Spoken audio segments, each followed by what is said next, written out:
Bíblia de Jesus está mais viva do que nunca. Siga o canal e dê like para atingirmos mais pessoas com a palavra. Olá! Já aconteceu de se deparar com um obstáculo que parecia tão grande, mas tão grande, que a única coisa lógica a fazer parecia ser desistir?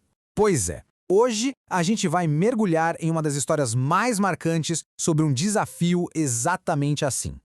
Então, vamos lá. A pergunta que vai guiar toda a nossa conversa é essa. Como é possível tomar uma cidade fortificada sem usar uma única arma de guerra, sem disparar uma flecha? A resposta, olha, está em uma das estratégias mais estranhas de que se tem notícia. Para entender isso, a gente precisa voltar um pouco no tempo. Imagina a cena. Depois de 40 longos anos vagando pelo deserto, o povo de Israel está finalmente na beirada da Terra Prometida. A empolgação deve estar no ar. Só que entre eles e o sonho, existe um obstáculo colossal. E que obstáculo, hein?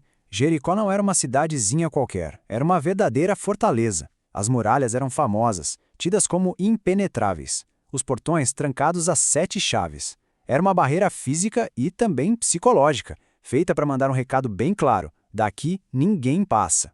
O líder de Israel, Josué, está ali, parado na frente daquele problemão, pensando no que parecia uma missão impossível. E é nesse exato momento, nesse impasse, que a história dá uma virada completa. Ele não recebe um conselho de guerra dos seus generais, mas sim um plano de batalha de uma fonte bem diferente.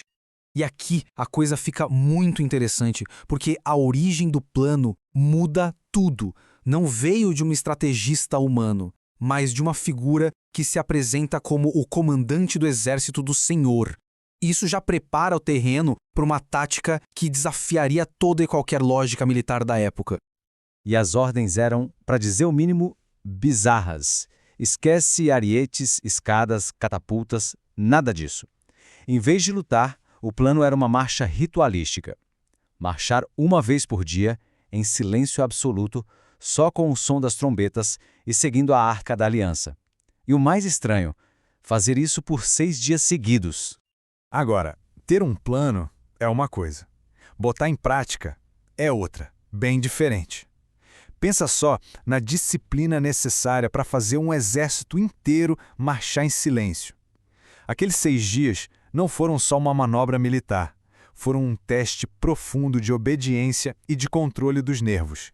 E lá do alto das muralhas, o pessoal de Jericó ficava só olhando. No primeiro dia, devia ser pura confusão. Tipo, o que essa gente tá fazendo? Lá pelo 3º dia, a confusão provavelmente virou piada, zombaria. E no 6º dia?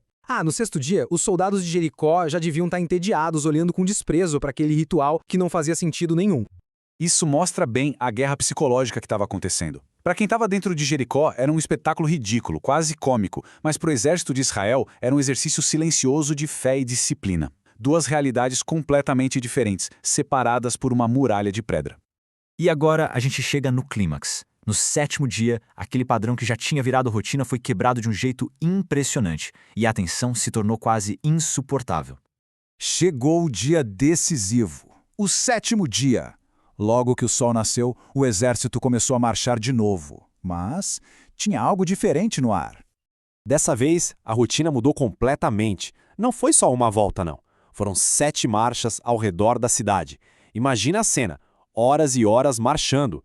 Cada volta aumentando a pressão, a expectativa.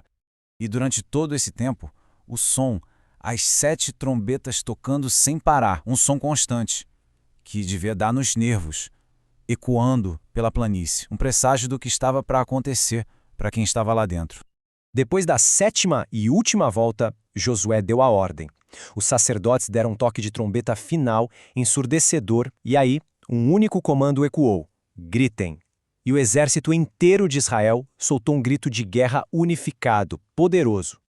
E naquele momento, o impossível aconteceu.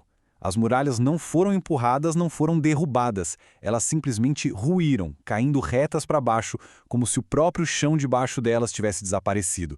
Isso acabou criando uma espécie de rampa, um caminho livre direto para dentro da cidade, por todos os lados. A vitória foi total, mas a queda dos muros, acredite, não é o fim da história. A verdadeira lição está no que fica de pé depois que toda a poeira baixa.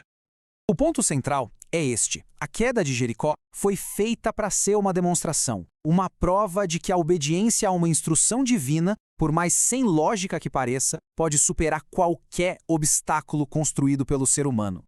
E é bem aqui que uma história de milhares de anos atrás se torna algo pessoal.